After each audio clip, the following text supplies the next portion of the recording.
particular speakers? Yeah. How do you do it? Well, you just go leave it stationary because that way you wouldn't finish it. This time we will pause in order as we welcome two of our guests.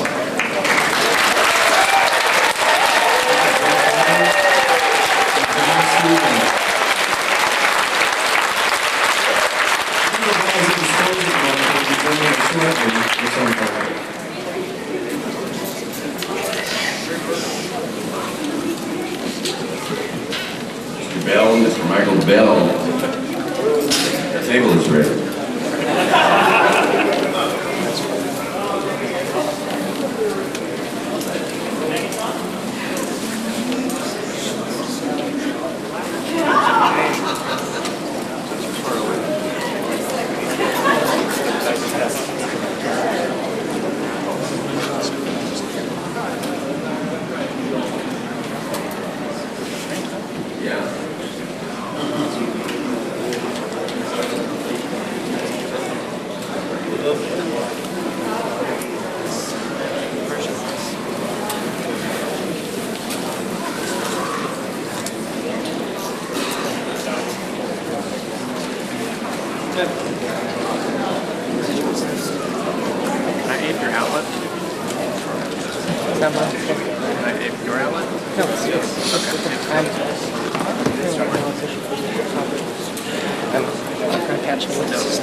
Not yet. We're waiting for this. Just.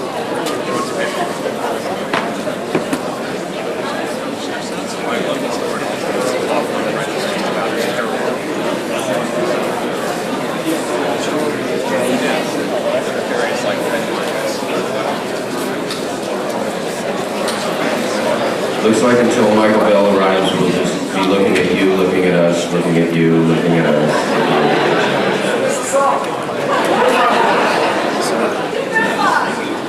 I was just wondering because I have some issues that I don't have right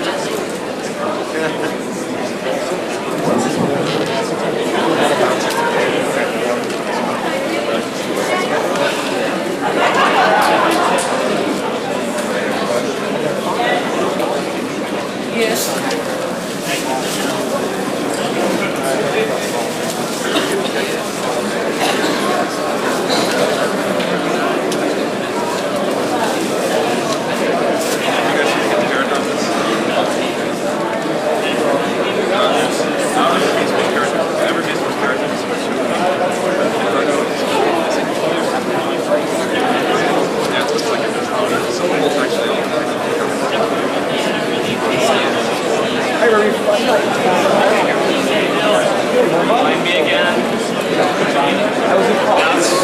That's what I was thinking.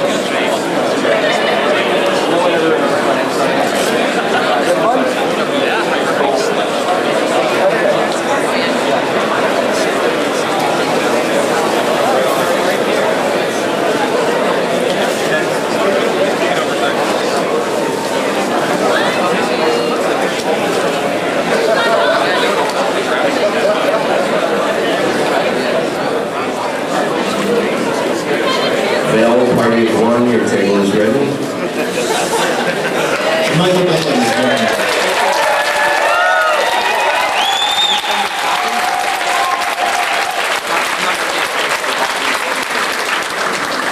I think this was an accident these times.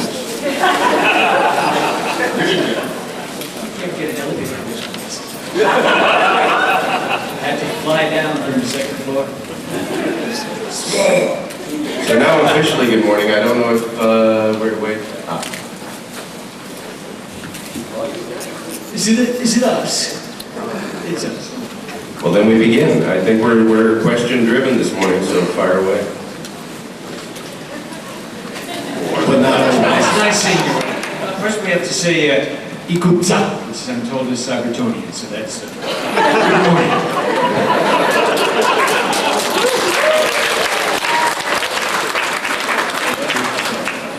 Is that a question you're looking elsewhere? You want to bid on something? Okay, go ahead. Question number one. It's Mr. Bell.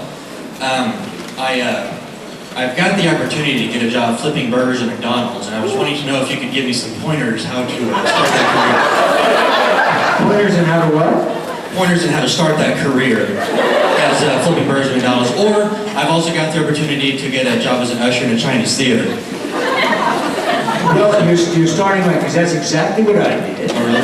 And you're right on the nose, because we talked, didn't we? Yes. We talked. And actually, we brought you a gift as a token. Slag you. What is that? Well, do you want to open it now, or do you want to just give it after the panel? Well, if it's a dildo, I don't want it.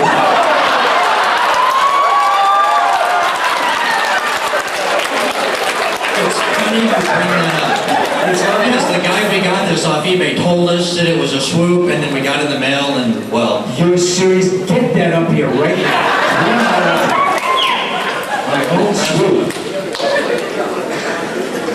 Well, what I had told the guys at Cohorts, like I started flipping burgers and barbecuing chickens and things of that nature. Now that I'm a vegetarian, I feel terrible. Thank you. What a great gift. Thank you. He's not a vegetarian. Yeah. He eats the enemy. There's a difference. This is great. Thank you so much. That is really super. But you didn't get anything, did you? This is great. This is really super. Thank you so much. And then, of course, I wound up working at an usher at Grauman's Chinese Theater. And I can't tell you a lot of the jobs I did since then, because I now have a grown child and I don't want them to get out. But in the meantime, as you all know, that well, I'm doing a lot of on camera, which is what I originally intended to do, and then eventually got into voiceover, so it didn't make any difference what I look like anymore, and that's even better. I can play all those wonderful heroes, which I couldn't do when I was doing on camera. So that answers a question that nobody asked. Who's next? To continue on the question that nobody asked, we all have an unbelievable flexibility as far as what we're allowed to do and encouraged to do. We can be 70 feet tall, we can be 70 feet wide, we can fight galactic battles, we can save the planet, we can save the universe. It's all in a day's work. But voice in general has the only limitations that it has are the limitations of the actor performing it. We work in a medium that takes itself much more seriously now than it ever has, I think, in the past. Normally when a show is first in its formative stages, we'll see breakdowns, drawings. Sometimes the artists will be present. People will talk to you about their vision for a project thematically or character-wise. And it's a wonderful, interesting challenge. It's not just silly voices or different voices, usually, or at least what I've found in the projects I've been on. You're surrounded by people who care. What was nice about the people we met last night and the people we're meeting in elevators and lobbies is what we perceive as far as a body of work that is past tense for us, it was performed some time ago, is still clearly present tense and presumably future tense because you as audience and interested parties care. I'm just bringing that to your attention. I'm having a really good time meeting everybody. Yeah, you guys are super. You know, you must know that for us, when we grew up, it was Mel Blanc and people like that. And John Stephenson. John Stephenson. People like John Stephenson. I mean, I don't want to tell you how old John is, but he cut him in half and count the rings, and you don't know about it.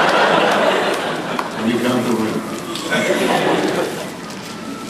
No, incidentally, I bring you greetings from someone who was the most aligned man in our sessions, and that's Wally Berg, who directed him. He couldn't be here, and if he had been, he would give you a chapter and verse. Without him, this show couldn't have really got together. Even though he was a grill master and a hard pass master, he did it all. I think he was the only one privy to a storyboard, which made it interesting. He took us through every nuance of the characters that we worked on as we were on mic. In fact, he read every line for us. Yes. They smiled, I know. But even to this day, 17 years later, people talk about Wally Berg, you know. But without him, he was a driving force. And looking back on it, I say this show never probably would have come to air. we had about 20 of us in one room. God bless you. We had about 20 of us in one room, and it's kind of like a comics convention. We have to remember that although we did voiceovers, many of us were doing on-camera work, and we were appearing in television shows at the same time. So we were always on. All the group, everybody, for even someone like Chris Latta, the dear departed, was a stand-up comic. And then you had myself and Frank and Greg, who had a tremendous theater background. And John was doing television. John and I did a soap opera together years ago.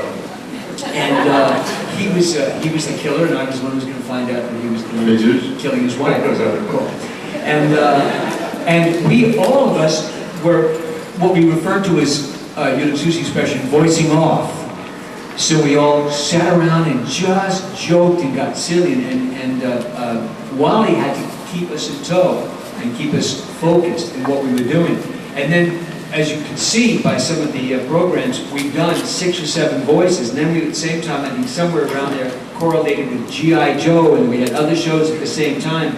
So after a while, you had to remember what characters you had for that particular show, and if you forgot them, you literally had voice-heimers. You didn't know where the heck you were. So Wally had to bring you back. And that's almost a deja vu, because yesterday we were talking to some of the guys and ladies that came up to talk to us, and they said, oh yeah, I really love that character. And I go, what did it sound like?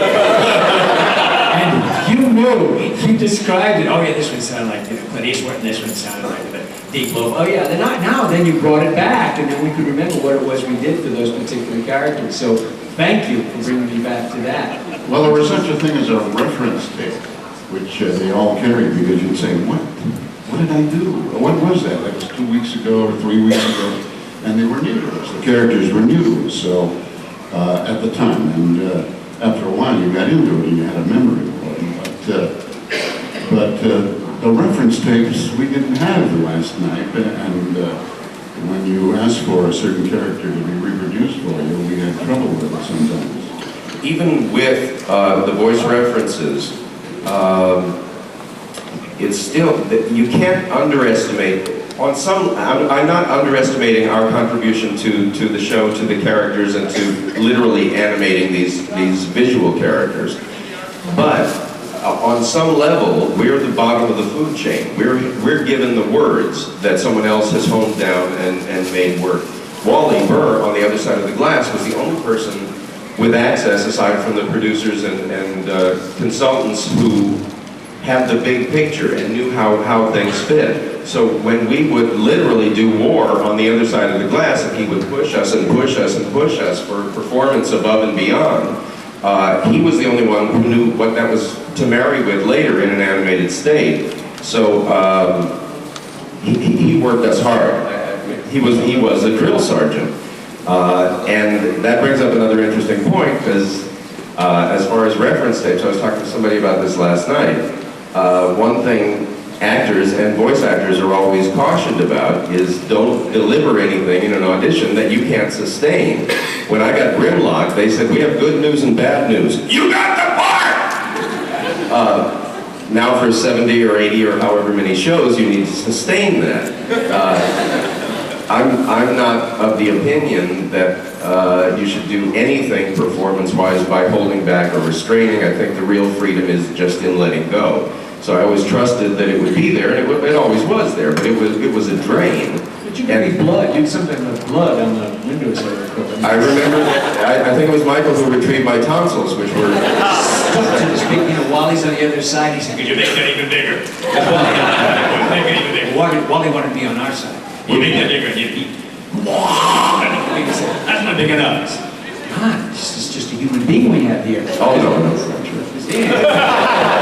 Actually, not. He's a machine. You have a question.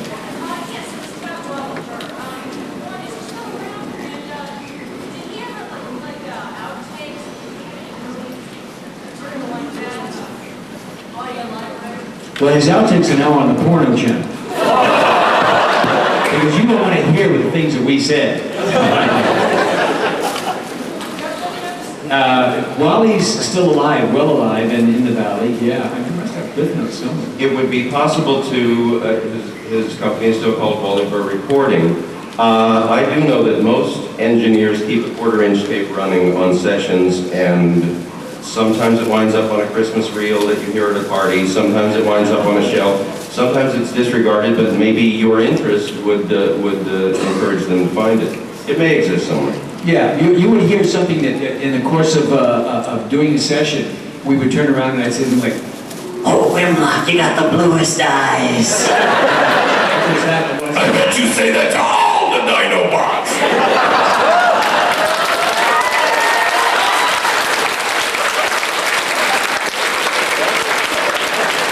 it's out there.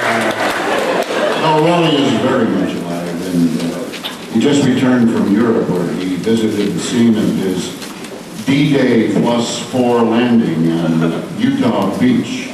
So he was in the thick of it. He was an a tank commander, excuse me, and went through hell over there in World War II.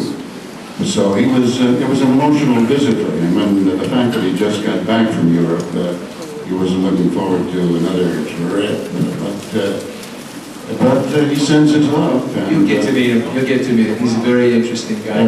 We talked about the fact that when we did the film Transformers, as you all know, Orson Welles, the great Orson Welles, was on the film, and I begged him to I wanted to be there at that session. I'll make believe I'm a lackey. I'll run up alongside and go, Master, Master. Whatever else you want, just so I can. He said, no, he really asked that it just be him and just the immediate guys who were going to be taking it, or the director. And at one point, word came back that that Wally had made a suggestion. Wally, during the course of directing you, will sometimes read for you and kind of do it for you. You know, this is, direction, fine. And if you were a girl and you sounded like this, he wanted you to sound like that because you were going to be butch and get in there because you wanted the Dinobots. And so when Orson Welles was doing his Orson Welles thing, he said, Mr. Welles, could you please, you're not going to give me a fine rating, are you? No, sir. Later on, as you probably know, I think it was about the end of the film or the middle of the film, something, Orson Welles had passed away. And I had spread the word that Wally killed Orson Welles. And I said, and his last words were,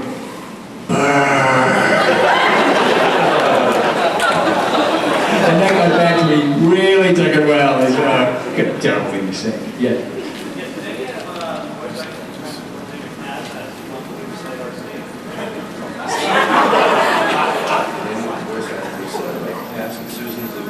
Oh, anyone make a pass at Susan Blue?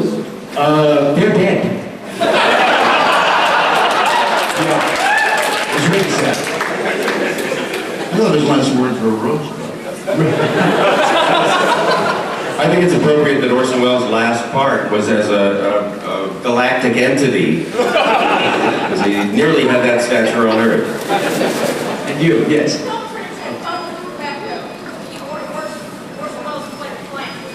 Orson Welles played a planet, yeah, but that's exactly what he said, and he was a planet in real life. I mean, you've got the same. Yes, gentleman here. What's your name? I'm Senate. Say it again. Senate. Senate. Yes. Senator, stand up. Ask the question, sir. Now. All right, on G.I. Joe, you were 2. Yes. Could you, for the crowd, give us a rousing Yo Joe? Yo Joe!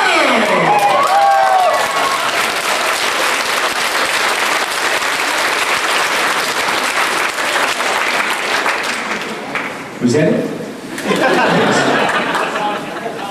Sort of touching on something you commented on earlier. Lately we've been getting really good. Whoa, microphones. Thank you. Lately we've been getting really good movies that are coming out now, like Shrek and the new Final Fantasy movie that's coming out. And some people have been talking, wondering about what's going to happen with movies in the future. And I was wondering for your take on it, is the new, the 3D movies like this, do you think they're going to be good for the future of movies? Do you think they're going to start overtaking live action? That type of thing. You mean like Final Fantasy? It's very scary. I, for one, can feel a clenching in the nether regions of my body. I imagine the on-camera people even more frightened than we are, but I think there'll always be room for on-camera people. What bothers us more to go from it, I think maybe we'll get a confirmation from the guys up here, are the amount of stars that are being used and visible people that are being used for voiceovers. I mean, when they were telling me, I did a show some time ago, did the pilot for a thing called Captain Planet, I think it was, and I was hired to be one of the regulars, and then they replaced us all with, I think Whoopi Goldberg replaced everybody. And they got Tom Cruise and his wife at the time, not Nicole Kidman, Mimi, somebody like that, and then they got some other names, the big stars, and I said, they got Tom Cruise to replace Neil Ross, who was originally Captain Planet. And all of us were so surprised because some of these stars were doing a local television show. For us, it was work, really major work. For them, it was per diem. And I said, why did they do? I said, look, they offered me the lead in Born on the 4th of July. I said, get Tom Cruise. I don't do that. and that escalated, and we all look around and say to each other, wow, do they really need Matt Damon? And yes, if they're good, great, fine, but they don't need it. That's not their job. That's not what they do. It's what we do. So that's my answer. Speaking to that, and then back to the CGI stuff, I firmly believe that the burden of casting is on the casting director, and there are two schools of casting. The only correct school is that you find the voice that's absolutely appropriate for a given project. If that's a celebrity, so be it. Then that's absolutely as it should be. If it's to say, honey, you won't believe who I'm sitting across the table from, that's a less noble motive for casting. If it's the guess who we're having lunch with syndrome, or the free publicity syndrome, because a celebrity can generate a lot of press, and there's so much not tabloid, but extra access Hollywood, and all of that equates to dollars and amplifies box office possibilities. So those decisions, and on a business level, I have to tell you, I do understand the motivation, but I don't think it's as pure as focusing on the product and finding the correct voice from the entire pool of available talent. As far as the CGI, yes, it's a clear and present danger, because they can create effects that are as vivid as multi-million-dollar live-action effects in studio, in-house. I was having this conversation last night also. When you were doing No. Before that, from the lobby floor. I judge films based on what it is that they seek to accomplish. And if someone is seeking to accomplish the best CGI animated epic tale that they can, so be it. That's fine. I don't think, I have to hope that will never be at the expense of the live action product. If you follow that to its illogical extreme, they could probably digitize voice chips of Humphrey Bogart on, and cast 40s actors and digitize their voices or their images. It could all be abstracted to the nth degree, but I don't feel that an audience will accept that at the expense of everything else. Certainly won't have a convention, will you? Talk to them. Another question. I see a question over there. Thanks, Matt.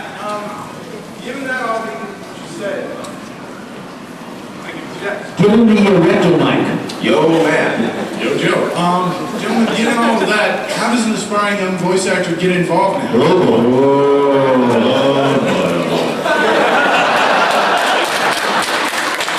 Okay, the question always comes up about, people sometimes call me because I do teach voice animation just in my area. I'm not flying any place to do this. But I teach voice animation basically to the professional actor, because a lot of professional actors want to extend themselves in that direction, and they're not sure just exactly what they're going to do in terms of mic technique. They're used to moving and doing things, etc. And I teach it from an acting standpoint. So when I get a call from somebody that says, "Oh, hello, everybody tells me I have this fabulous voice," or "I got this great voice, and a lot of people tell me I should be doing voiceovers and I want to do animation," and I say, "Look, let me make a comparison here. Having a voice, or a good voice, is okay. Everyone's got a voice, obviously. There's no such thing as a great voice, particularly, because you can use anything in terms of animation. You can twist it a certain way. If you got a voice like this, you know, or if you got a voice like this, whatever it is, it may work for you. But just having the voice and saying, well, let's say particularly what you think is a good voice, is like having a 12-inch penis. It's of no value to anybody unless it gets hard.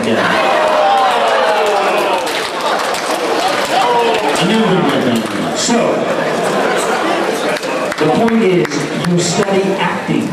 You know how to use that tool. And that tool is of no value to you if you don't know how to use it. And I tell everybody that over the phone. And of course, there's a lot of silence and then click buzz because they get the wrong number. You study acting. If you want to do voiceovers, you get into acting. You get into a group. You get into an improv group. You study with a teacher, and you learn to develop a character. It is not just going, okay, I can do this voice. That's very good. Well, that goes nowhere unless you can act like this man and that man can act. And make that character come alive. Otherwise, that voice is limp, folks. Just good for being.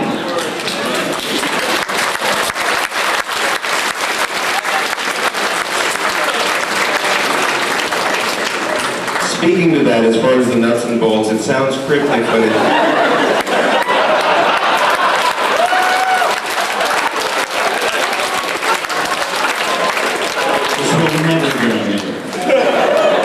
this is going to sound like a non-answer, but it's not. What you do is what comes next.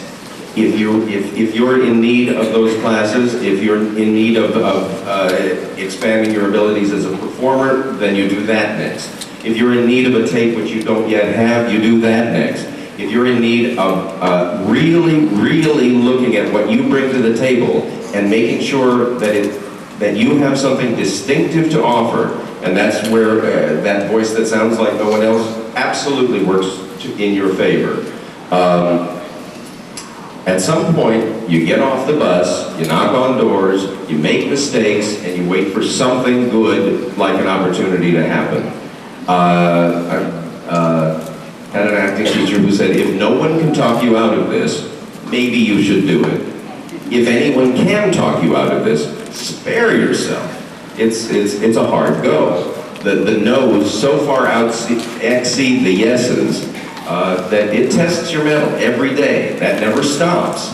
You are condemning yourself to a life of walking through doors and meeting people who don't know you and convincing them how much they need you. And if you don't have a sense of what's special about yourself, what you bring to the party, and how you make their headaches easier, it's not going to happen.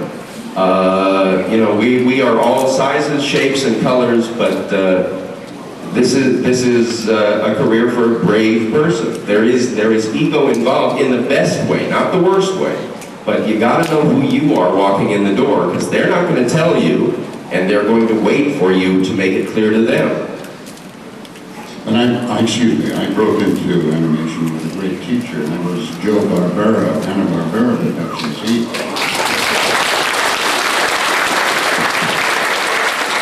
had two things. Make it loud, because I'm paying a lot of money for this, so you're going to hear it.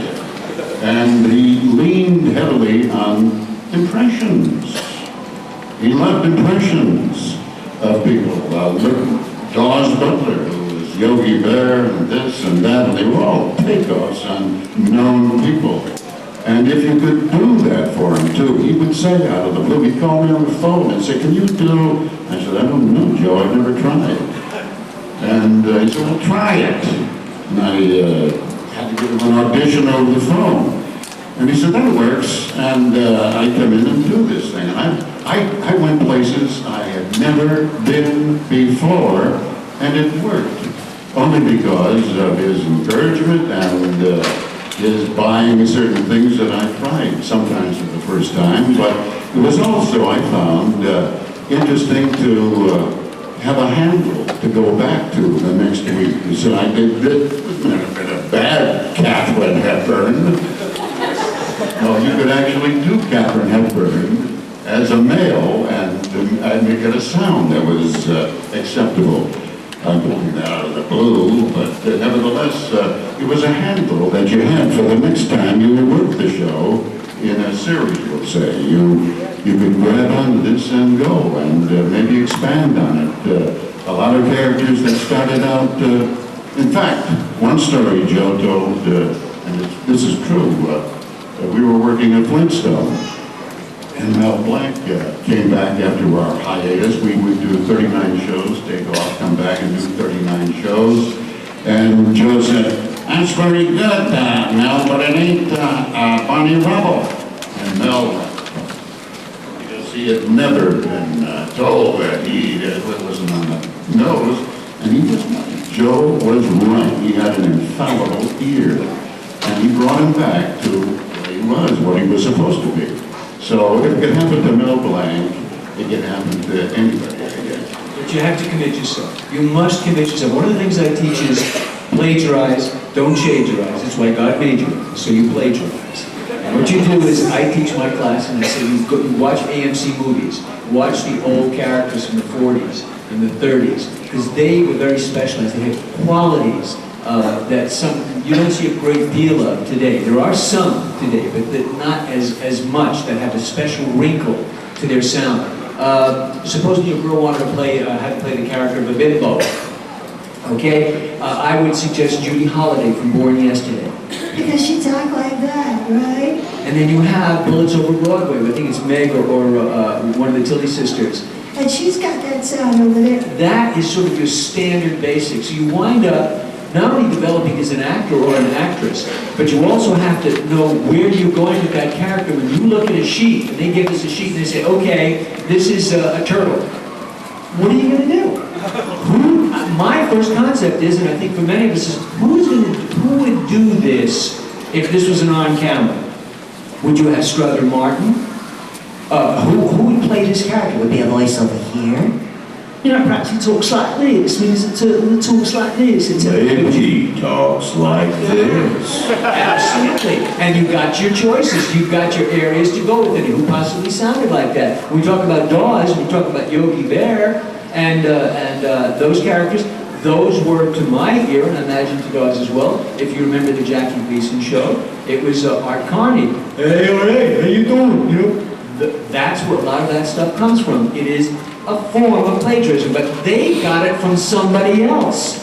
They got it possibly from life or from a character that they've seen. And that's when Mel Blanc, who I worked with and adored, he listened to other people as well. You don't just say, I'm going to do a voice. That's not how it works. It has to come from a granite nucleus of acting ability, because you have to do the highs and the lows. And the classic example is, a lot of times when we did shows, I did the Smurfs for about 5 or 6 years or something. And they would bring in guest stars. And some of the guest stars they brought in did wonderful impressions, but they couldn't do those characters outside of their act. They couldn't do the character doing the dialogue that they were given, because they basically weren't actors. They were impressionists. You had to go a step further. True. Any multi-voice actor flexible enough and versatile enough to call yourself a multi-voice actor should have one and one answer only to one of the standard questions, which is how many voices do you do? The only answer is, I don't know. Because every time you're furnished with a rendering by an artist who cares about his work and he explains to you his passion in creating what he's attempting to create, and a director who has a vision for a whole show, and a breakdown which often explains hopes, dreams, fears, strengths, weaknesses, it needs to trigger something in your brain, and together, I mean, I believe that all art is collaborative, and the more I can glean from the other people who care about a project, the more it feeds what I bring to the party. And so, like John was saying, you open your mouth and see what comes out, and maybe it's a sum total of 3 or 4 of those characters that we've talked about, and something new is born, and you're as surprised as they are, and everybody says, that works, you know, and you're off. I recall a guy who used to bill himself as a man of 1,000 voices, and then this guy on the side would say, you sound the same. That's good. There's somebody back there too, I think. All the way in the back. All the way in the back. Who's got it? You got it. It's yours. So I win. He wins. Now with the microphone, he wins. You have to get it next. Go ahead. Bonus points for the Tom Lehrer record. Yes. Yes, it is Tom Larry. Absolutely. Good for you. But I think it also came before him. I think that Plagiarize, if I'm not mistaken, came from Danny Kaye from a motion picture called Lady in the Dark. And it came from a song. Yeah, go ahead. I forgot for all that wonderful information. You can ask me a question. Pretend for a moment the other guys aren't here and describe what they're like and what it was like to work with them. To work with these two guys? Yeah, just for all of you. Well, when John wasn't mooning Wally Berg, and I remember once when Gregg wet himself in that direction. No, actually, professionals. I mean, it's just bottom line professional. And quieter actually than most of the guys that we work with. I mean, quieter than, just sort of more dependable to listen to for the director. At least if I was a director, I'd be more comfortable rather than working with me or Peter Cullen or Frank, who is silly, or the late Chris Latta, who is sillier than most and louder than most. And interestingly enough, what we all did, whether we realized it or not, because it's second nature, is listened to the other character's character, to their voices. And sometimes might even done it on the way home, because God knows when they might get struck with the flu and we might have to fill in, or maybe something worse. So you wound up trying to say, well, can you do Starscream? Can you do this other character? Well, you know, some of us I didn't have the pipes for most of that. I had the pipes for what I had for, and that was pretty much it. I probably could do Swoop, but that's about it. But for the most part, in terms of the other actors, most of us were really pretty wacky. Gregg would slide them in, and John would slide them in. You'd have to listen carefully when you hear this bit of wisdom. But most of us will not. We'd sort of climb over them and hurt them. Next batter? Next batter. So wait a second. I know we got somebody all the way in the back. Does he have? He's got the mic back there. That would be me.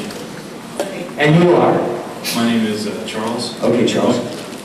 First of all, I'd like to say it's an honor to be here in your great and mighty presence. And we feel the same way about you guys. Thank you. No, that's not what's mine. You're welcome. Yes. But, Mr. Berger, I have a comment. Me not worthy!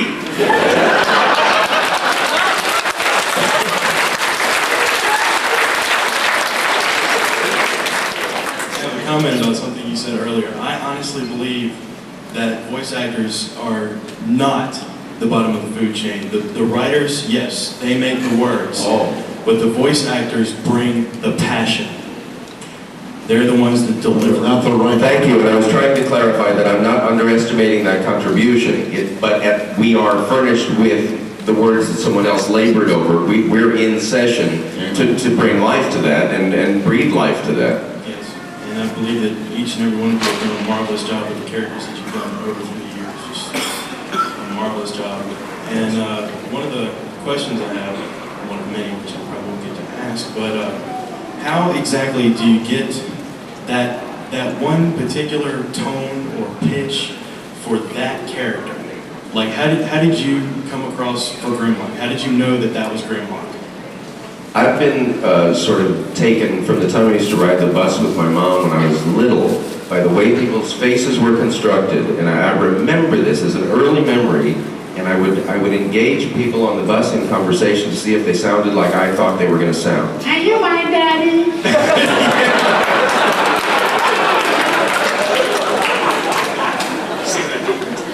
And I saw the metal in Grimlock, and when I first auditioned, and for the first several, until I could sort of find it, I wanted something metallic and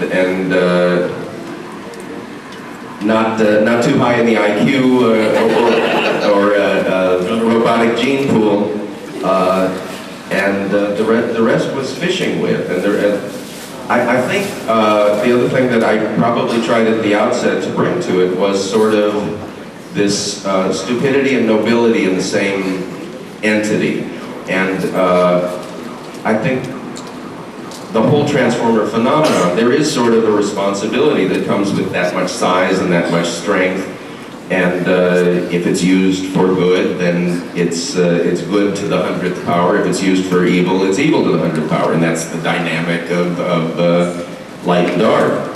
But I remember at the outset, because everybody made fun of me as I did it, but first I was really restraining my facial muscles with my own and two hands.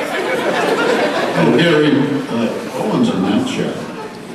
What's that? Little Gary Owens in that. There you go. In that restraint, the rest is being fed, again, by people on the other side of the glass that have the big picture. It works or it doesn't. And you keep fiddling and fine-tuning and changing and refining until somebody says, don't forget what you just did. That we can ride out for as long as we need to. I mean, I think that's true with the creation of every character.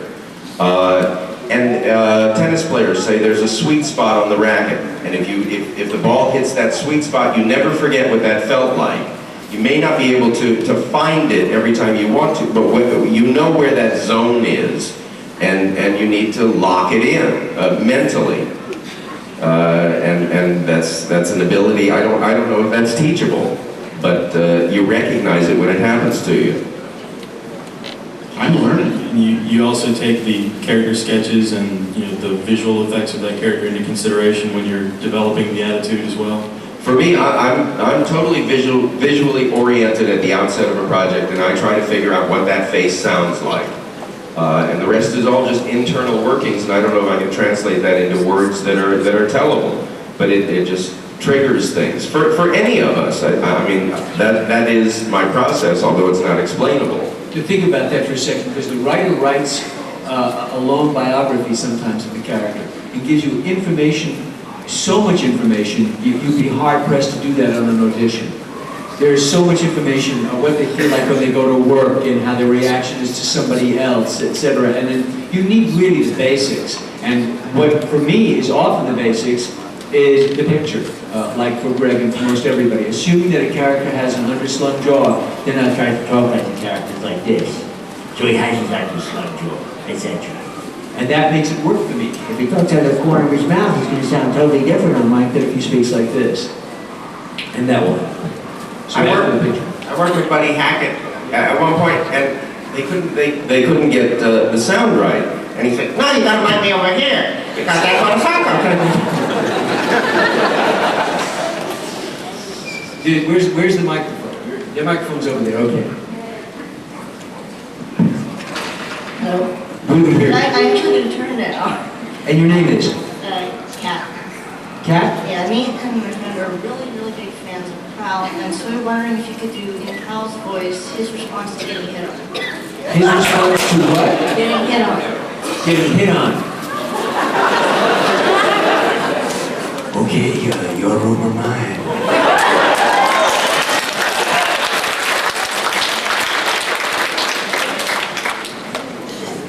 I think it's wherever the mic is. Wherever the mic is. You have to go wherever the mic is. It's up to you. Follow the mic. Over here. Okay, go ahead. All right, you've been businessmen, madmen, government agents. Do you prefer doing good guy voices, bad guy voices? You get the ham out of the bad guys, I guess, but do you have any preference? I like ham. Yeah, you can just, an actor would just beware of the scene where you give us bad guys, ooh, that's Heroes. The really nice thing about a hero, the heroes are pretty important. The really nice thing about a hero, for the most part, is that, as I said before, we get the opportunity to play characters we generally don't play on screen. I mean, I get to have great abs and sensational biceps, triceps, and to get a little gross hair, a huge puppy place. So it's always nice. No, there's more character in the bad guy because he's getting a lot of bad in him and going for him. And you can find that and work with it. But the good guy has to sound almost one note, and he shouts a lot. Yeah, we all shout a lot. You remember those? You've seen enough of those to see it's always like this. It's always big and it's always strong. Follow me. There's no one ever goes, oh God help me. The funny thing is that when you cry for help, you can't let your voice go up to that register because I know, we all know, you get to a certain point, somebody walks in the room and you don't know they're there, and no matter how butch you may be, so you go, ah! You really sound like the little kid next door. You go, oh, what was that? Oh. You can't do that. So when the bad guy's coming at you and you're looking and it says R-A-R-R-G-H-H-H-H, somebody help me. You can't go, oh, somebody help me. It's gotta be, somebody help me. Although I can do it myself, maybe you can help me out a little bit.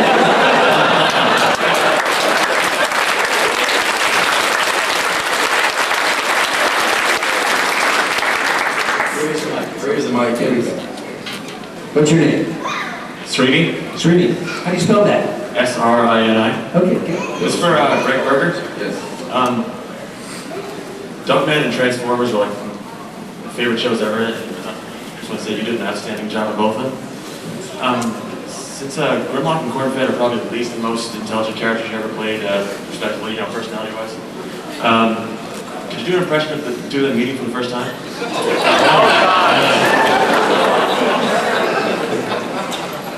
Me, Grimlock, who you?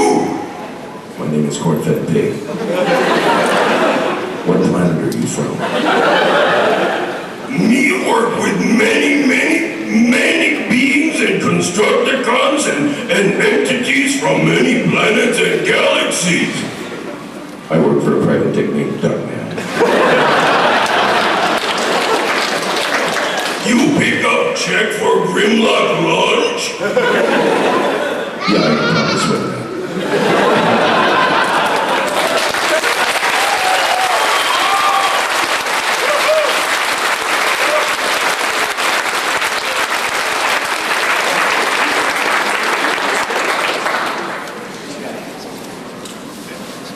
Mr. Stephenson? Yes. Cap is perhaps the oldest character portrayed in the Transformers series, and many of us fans have parody fan fiction that we enjoy. And I was wondering, could you please say, as Cup, Claymen are fast, where's my medication? Claymen are fast, where's my medication?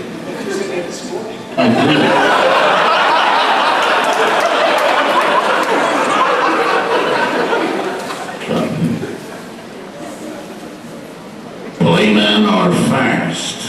Where's my medication?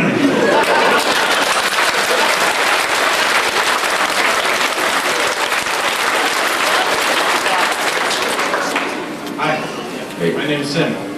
Can the three of you briefly address how your surroundings have changed over time? How working in the studio, different technology, different roles, how the industry has changed, work moving to Canada, things like that. Oh, dirty word. I'll start off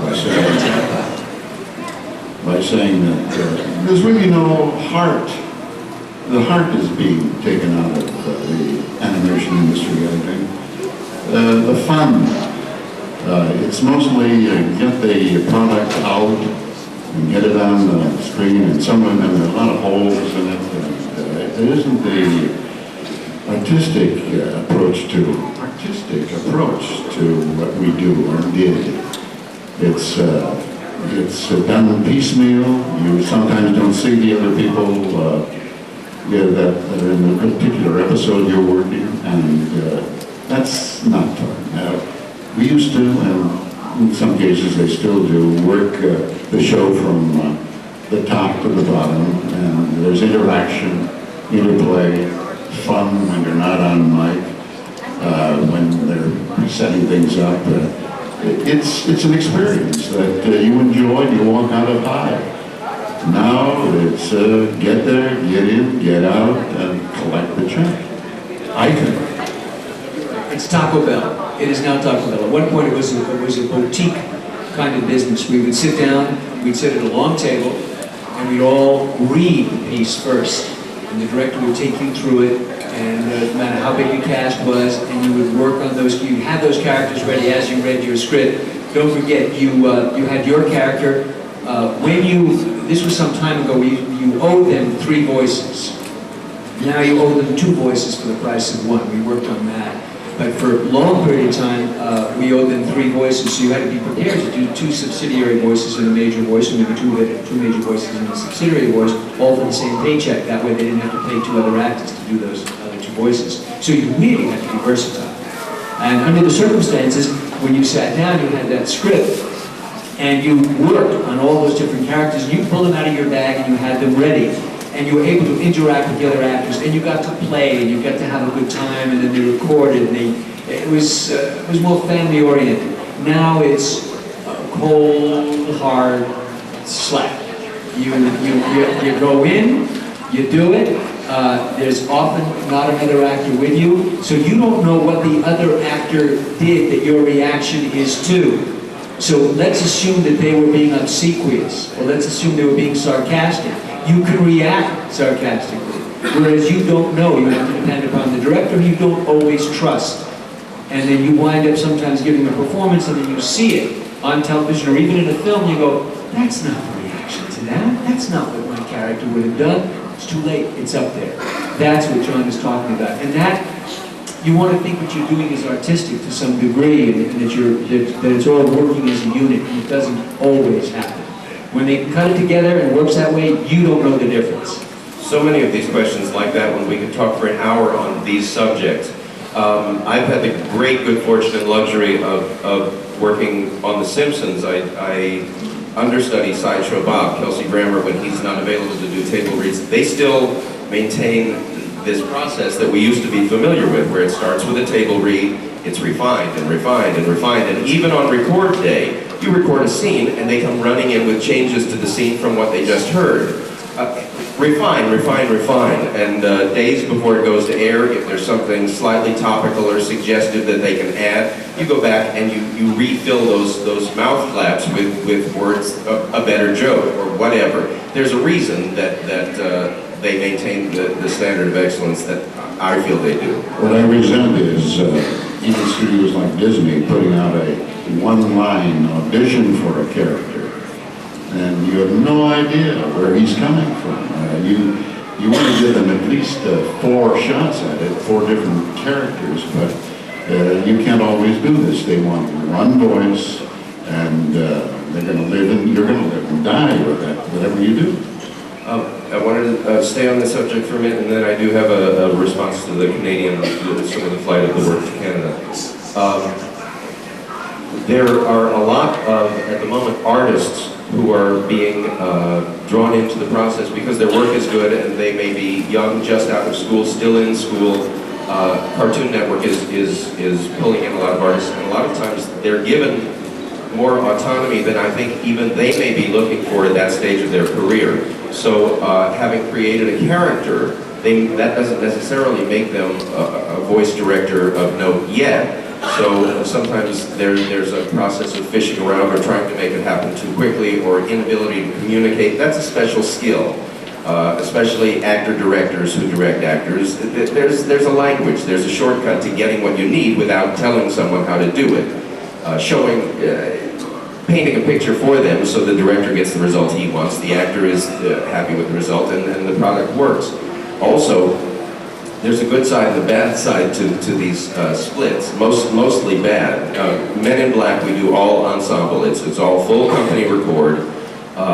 Duckman was done in splits. That worked to my advantage because I was on location in Russia for 2 months doing a film and was getting calls in the hotel. They sent me with a little portable, like, spy DAT tape recorder, which I had to explain at customs.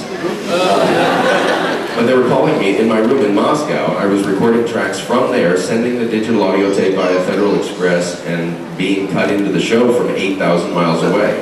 So selfishly, it was a good thing. But as far as performance, there is no substitute for actors being allowed to sort of feed off each other and encouraged and allowed to be creative in session. As far as Canada, just very quickly, the concern. Let's get it. The concern is that a lot of shows that begin the process down here and record auditions down here may decide sometime between that time and production time to take the production to Canada. If they do, this is not a paranoia because it's not unfounded, if they take voice tracks that they recorded here and shared sort of that creative beginning birthing process here, and those tracks go to Canada, there is, I won't say a likelihood, but there's certainly a possibility that those voice tracks, which were all nurtured down here, begun down here, are going to, it's going to pick up there where it left off here, where we were part of the birthing process, but not part of you know, the actual production. That is a concern. Who's got the mic? Who's got the mic? Okay, go ahead.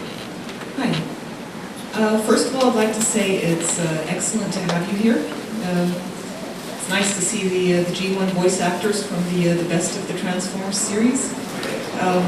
And I personally really appreciate your discussion on the nature of the characters. You know, that it's the entire nature of the character that goes into the voice, that it's not just showing up and reading a few lines. I personally appreciate that a lot. And I have kind of a frivolous question. I realize that all of you have done several different characters, but I guess you each had one really major famous character.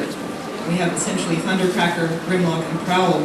And I noticed that the three of you are dressed in the colors of those characters, and I wonder if that was deliberate.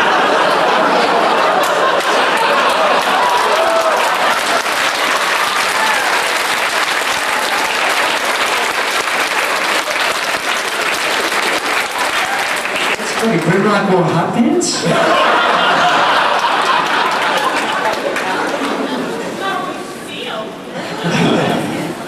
That's interesting. I don't think we gave any plan to that whatsoever. If so, it was on a deeply subliminal level. We believe our characters. Who's got the mic next? Yes. Am I on? My name is Jamil. I just have a quick question for you as actors. I know there are some shows that go on for a while and you have to do a number of characters. I was wondering if you ever have a problem with character bleed over. I mean, a character is a voice and more than that, their personality. You have to keep those personalities individually separate in your own mind. I was just wondering if you have the problem occasionally of characters sort of bleeding over into one another, and if so, how do you refine the focus? Well, I think for me, from series to series, there's only so far you can stretch yourself. You keep trying to stretch yourself as much as you can. But often it's very interesting. I will find when I'm watching shows, and I will see a particular show, then see another show, and say, well, that's so interesting. That character that actor, and sometimes myself, used on that show is very, very similar to another show, because there's only so far I can go, unless I employ the use of the dialect, or usually, which will be helpful. So if it's a character that talks like this in one show, perhaps he talks like this in another show. Well, maybe has this sound like that on another show? You know, so, but it's still the basic voice. If you listen to Mel Blanc, who to me is the quintessential great voice actor, there's not that much of a difference in terms of the tonality of his characters. It is the attitude of his characters, and maybe a slight wrinkle, the F. You know, something like this. But still, if it's Buzz, or whoever it is, or Staffy, whatever, it's something else that's employed, but the attitude is a little bit different. And you buy the fact that that's a different character. And that's really a kind of, there's a kind of magic to that. That if you learn on camera, you need to do physically with makeup and latex, etc.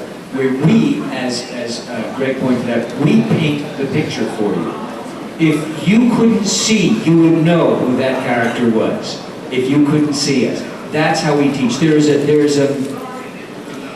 actress who does Rugrats with me, Diane Kwan. She is blind, and she plays my daughter Kimmy on the series. And as a result, she has to listen to the other characters, and she had said to me, I knew who everybody was because you guys painted the picture for me. And she was the person who said, I'm going to get into this business, because you guys asked about this earlier. And she persevered and studied acting and did the whole thing. And even she jokes about the fact, she said, I did stage work till I fell off. She said, oh, I realized that was the wrong venue for my talent. So she said, I went back into voiceover, she said, and she had studied with me for a short period of time, and then next thing I know, she's playing my daughter, and she's playing Kimmy on this thing, and she said she listens to the characters, and then even her own character, she hears better than I, when I close my eyes, I gotta hear what that character sounds like, and you listen to it back, and you listen to other characters, it is not just the voice, because how far can I possibly go? And there's a few of us that have that range, and a few of us have this range, and we better make a living in this range. So you use dialects, but you employ your acting ability. And sometimes, yes, it does bleed over, but when I listen to Mel and I say, yeah, it bleeds over, but I buy it. It's great. Now, engineers will try to help you with that. I mean, most of us in the field are capable of having conversations with ourselves. The engineer joke is, you listen back to a character who's just talking to themselves and they say, I think you were overlapping yourself. Yeah. But the way the engineers will help, even if you're capable of sustaining those changes through the course of a dialogue, which we've all done, is a lot of times they will do that in sections, where you'll record one character all the way through, and then you'll go back and pick up the other character all the way through. The biggest danger of bleeding over is when you're talking to yourself, because without a clear division, because you want to keep the flow of the scene going. I think Michael said it all very succinctly, but in our first show when we were in trouble, it was a Flintstone series, the first show of the Flintstone series. I found, and not until I saw the show premiere in 1961, I believe, and saw myself coming in and out the door saying hello to myself as two different characters. And that show, because they were up against the wall and didn't realize it, I played 9 characters. Now, where did that's like 9 checks? I mean, 3 checks. 3 checks, excuse me. Where did the 3-voice thing come from? It came from radio. They didn't know what to do with animation when they first came on the scene, but in radio, you were permitted and allowed, and in fact, it was necessary to use actors in 3 different characters. And we did it all the time. But when they got into animation, they said, what do we do? And they said, we want 3 voices from these guys. They said, well, it's impossible. But it wasn't impossible, and that's how they got the 3-voice rule in animation, where they were allowed to get that 3/3 voice for the same price as 1. But they really pressed when of course, let's be honest, in doing the 9 voices, I was playing garbage disposals and birds and everything else, but there were humans too at that time, humanoids. Okay, thank you. Quick side note, as long as John brought up radio, Michael was talking about having students look back at 40s films. There is sort of an evolution from burlesque through radio to, say, films of the 40s. Because people's roots were usually either in radio or aimed at radio, who wound up in film, you had to have a distinctive voice. You had to have, not necessarily a gimmick, but something about you had to be so distinctive that it registered the minute you began to speak, because that was radio. When those people found their way into film, it was a very distinctive era of film. Very clearly drawn characters. You knew who they were the minute they entered the room and the minute they opened their mouth. And that's why it's a good study ground. Yeah, they made a career out of playing one character. It's really research. Really research to know what Peter Lorre sounds like, or what Boris Karloff sounds like, and people like that. And of course, Humphrey Bogart and all those characters. And Monroe. You'd be surprised how many times when a character comes up and they want somebody that's very gentle and sweet and slightly bimboish, that so many people can't do that. So many women can't do that. And you've got to listen. You've got to listen with your ears, and then you can develop those characters. And it's fun, just even if you never get into the industry. You're gonna get married. You're gonna have kids. What fun to be able to tell your kids stories and be able to say, then the dragon came along and scared the shit out of your kid. I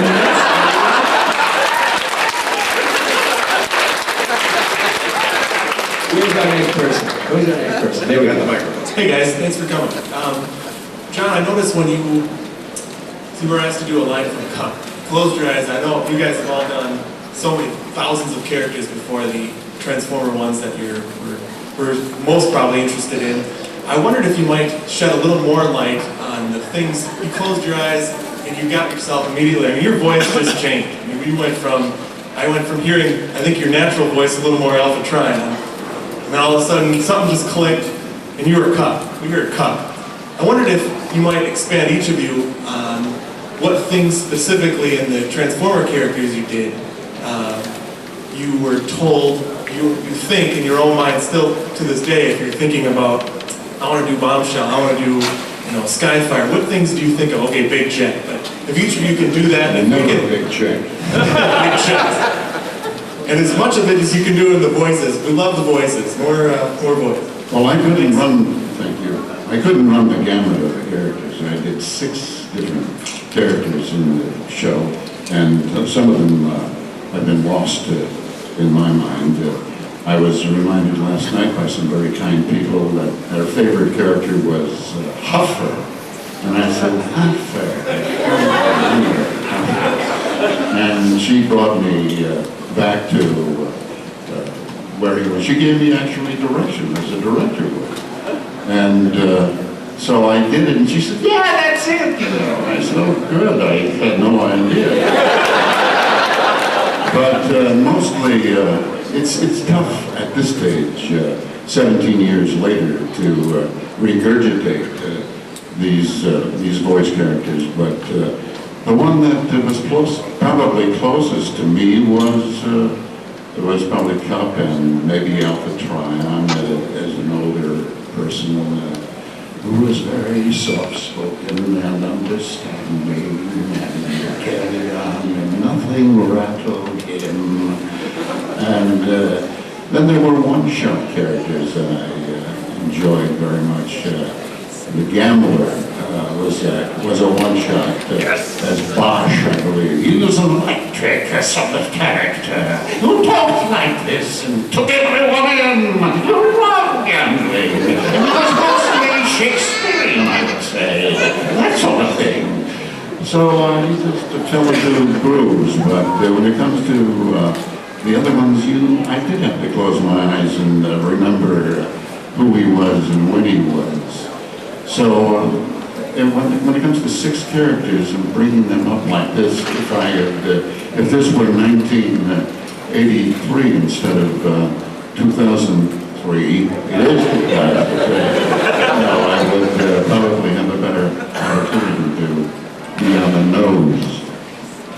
I did a character called Outback, and I remember I would always stumble into the Australian dialect by 3 words. And the 3 words were certain vowel sounds.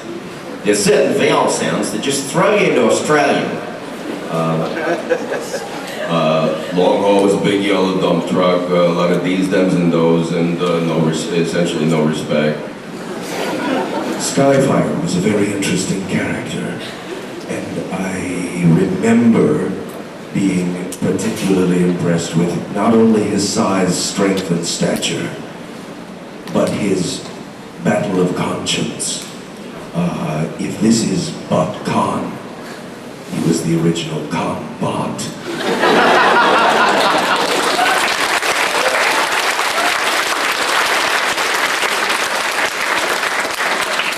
And the other is easy. Me Grimlock, me big and smart, but me have severe pronoun trouble.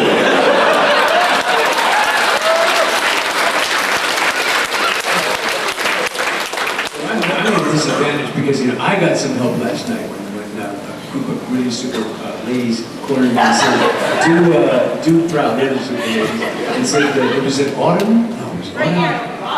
Autumn, okay. That's not bad.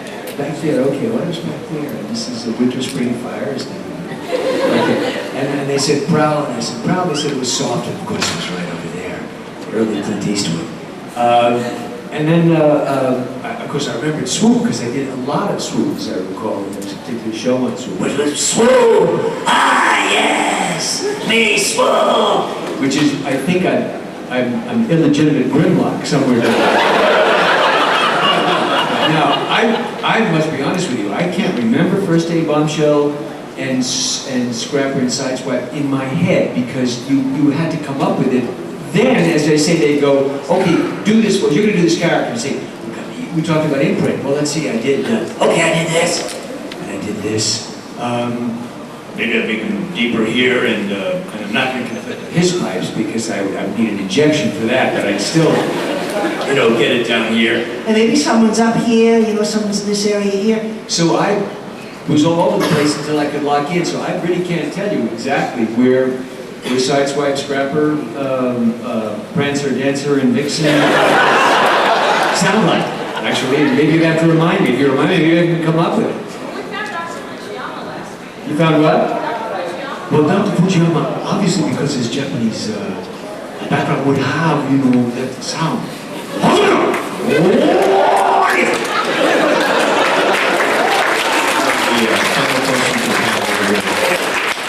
Alright, there's this special comic for BotCon that was created by a guy over there called Transpoof, and Prime's told more on Prowl's, basically called the head, and Grimlock's really smart, so I was wondering, could Prowl, say, shut up Prime and have Grimlock be sounding smart, and then just do K from Men in Black? Now, if I do Prowl saying shut up Prime, in a particular attitude, you mean? Yeah, he's got a bad attitude. Like a bad attitude? Yeah. Okay.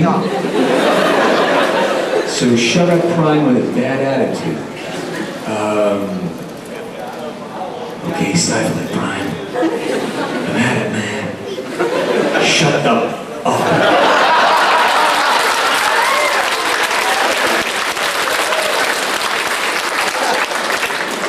Me Grimlock is smart, you cesium salami. Baloney, what you talk about?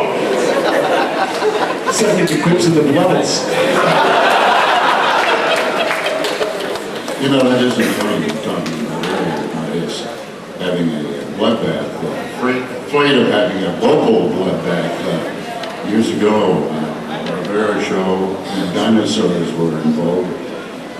I was asked to give a sound effect of one of the two dinosaurs in a battle, a life and death battle, and I ended up growling, sounds. And as I was doing this, I looked at my script and there was blood on it. And I said, there goes my career. Instead, after the show, I kept going because the show has to go on. I went directly to the EMT man and he gave me an exam and said, no, you have ruptured a little thing, but it's going to be all right. You were very fortunate you never did adult films, John. Yeah. I'm going to tell you, just going to go very quickly in terms of, again, Mel Blanc, a commitment. I don't know if anybody grew up with Speed Buggy. It was years ago. And Mel, of course, was this great talk. Mel was this, and I had an opportunity to work with Mel, and he sat on my right, and I was the lead young guy character, spoke like every young guy sounded like, well, golly, Miss Brooks, like Richard Crenna. We all did this wonderful sound. And I'm working with the great Mel Blanc. We did a couple of commercials together, but not on a steady basis. And Mel is on my right, and all the guest casts are over here. The guest bad guy, there's always a guest bad guy that's going to try to beat this car. And Mel was just, that, whatever. And he was sitting on my right, and we're getting underway in the script, commitment. And I have a line to him, and he goes, yeah, this one.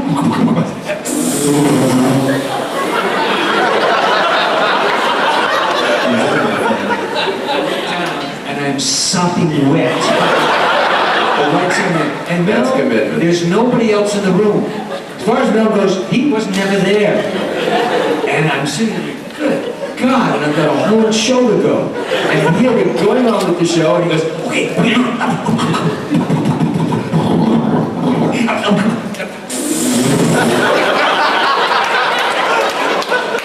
I found myself throughout the show going like this.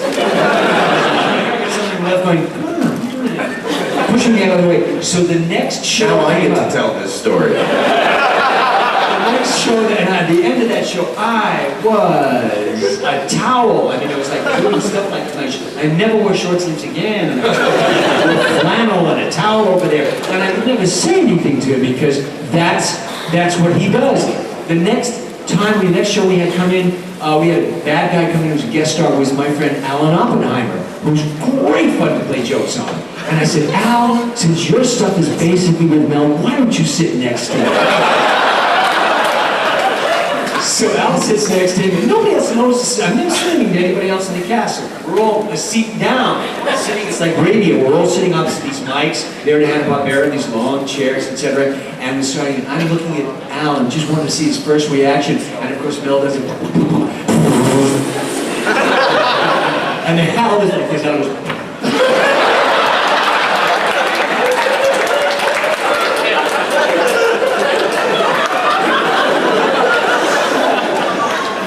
Looked at me like this, Mel is just in another world. Mel is just looking at the script, just waiting for the next time to go like this. Every time that Al, I can see slowly leaning. I'm pushing Al. I have to tell you that because that's just the old time brain of Mel. You asked for Agent K. Shoot him, Jay. Shoot him. He's a cerebrovecoloid. Their brains are in their bottoms.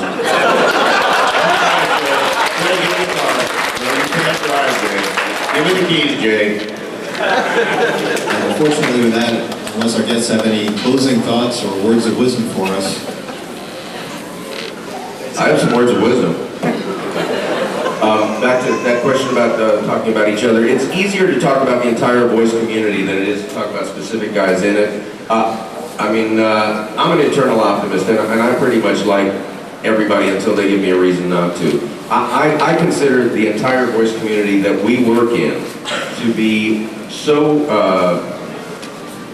considerate of each other. I think there's an understanding in every waiting room that anybody on that couch can do anything that is needed, and that you get what you get because you were right for a specific application.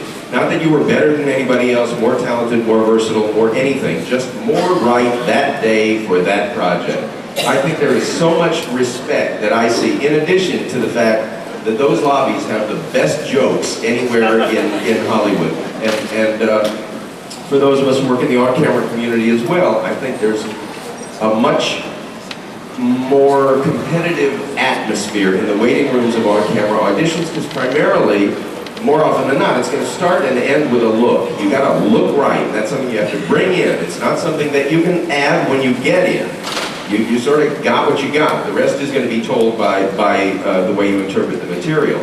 But like I said, I think at the beginning of this, we can be any size, any shape, any ethnicity, anything. All of us, and the only limitations are your own. And I consider myself very fortunate to be in this community, not only because of the level of talent involved, but also the fact that it tends to be we're readers. What we do is read, and it tends to be a very well-read community, a really, if you don't get it from the past hour, you won't get it, funny community, smart, intelligent, funny, talented, and considerate of each other.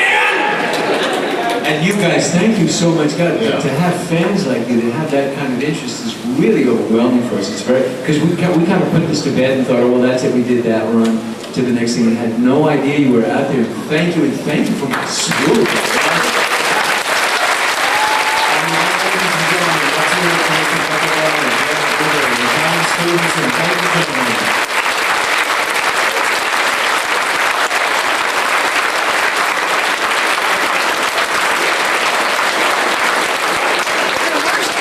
And at about 12:30, you can meet the guests in the autograph area. They will be signing autographs. The autograph room will be closed at approximately 1:45. The autograph session will